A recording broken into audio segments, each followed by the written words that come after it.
అస్సలాము అలైకుం వరహ్మతుల్లాహి వబరకాతుహు ఔజుబిల్లాహి మినష్ షైతానిర్ రజీం బిస్మిల్లాహిర్ రహ్మానిర్ రహీం.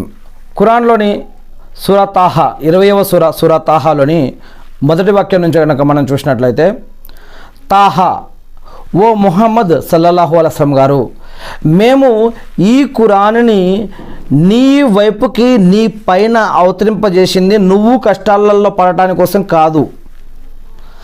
అల్లాహకు ఎవరైతే భయపడతారో, లేదా సృష్టికర్త లేదా దేవుడు భగవంతుడు ఎవరు అని వెతుకుతారో, ఎవరైతే దాని గురించి తెలుసుకోవాలనుకుంటున్నారో, ఆయన పట్ల భయం, భక్తి, గౌరవ మర్యాదతోటి ఆయన దగ్గరికి వెళ్ళాలి, ఆయన కలుసుకోవాలి, ఆయన ధ్యానించాలి, ఆయన ఆరాధించాలని ఎవరైతే ప్రయత్నిస్తారో, అల్లాహకు భయపడే వారికి బోధించడం కోసం మంచేది, చెడేది, పాపమేది, పుణ్యమేది, హరామేది, హలాలేంది, షిర్క్ అంటే ఏంటి, బిదాత్ అంటే ఏంటి, ప్రళయం ఏంది, ఇలాంటి జరిగినవి, జరుగుతున్నవి, జరగబోయేవి, ఇలాంటి అనేక విషయాలని, మరి ఇటువంటి అనేక రకాల చారిత్రక విషయాలని, జరిగినవి, జరుగుతున్న అనేక రకాల ధర్మ జ్ఞానాన్ని నేర్పడం కోసం లేదా తెలియజేయడం కోసం దీనిని అవతరింపజేయడం జరిగింది అని అల్లాహ్ సుబ్హానహు వ తఆలా ఈ యొక్క మొదటి 2-3 వాక్యాలలో అల్లాహ్ సుబ్హానహు వ తఆలా సూరా తాహాలో తెలియజేస్తూ ఉన్నాడు.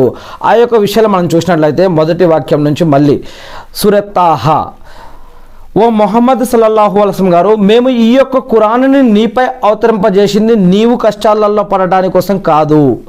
అల్లాహకు భయపడే వారిని, అంటే సృష్టికర్త లేదా దేవుడు లేదా భగవంతుడు అనే పదాన్ని అరబ్బీలో అల్లా అని అంటారు. అరబ్బీలో ఏ విధంగానైతే మనం తెలుగులో దేవుడు, భగవంతుడు అని అంటామో, ఇంగ్లీష్లో గాడు, లాడు అని అంటాము, అలానే ఈ యొక్క అరబ్బీ పదంలో దేవుడు అనే పదాన్ని లేదా సృష్టికర్త అనే పదాన్ని అల్లా అని అంటారు. ఇక్కడ అల్లా చెప్తున్నారు ఏమని, ఎవరైతే అల్లాహకు భయపడే వానికి బోధించే దానికోసం, బోధనార్థం, దైవ జ్ఞానం కోసం, ధర్మ జ్ఞానం కోసం, బోధన కోసం దీనిని అవతరింపజేయడం జరిగింది నీ పైనకి ఓ ముహమ్మద్ సల్లల్లాహు అలైహి వసల్లం ఈ యొక్క ఖురాన్ని అని అల్లాహ్ సుబ్హానహు వ తఆలా ఈ యొక్క వాక్యాల్లో తెలియజేస్తూ ఉన్నారు.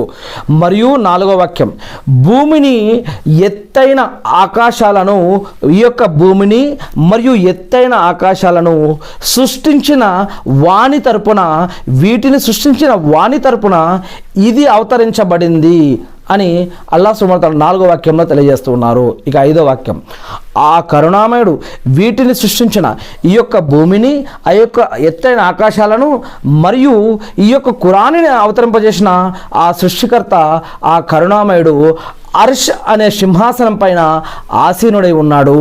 అర్ష్ అనే సింహాసనం పైన ఆసీనుడయ్యాడు.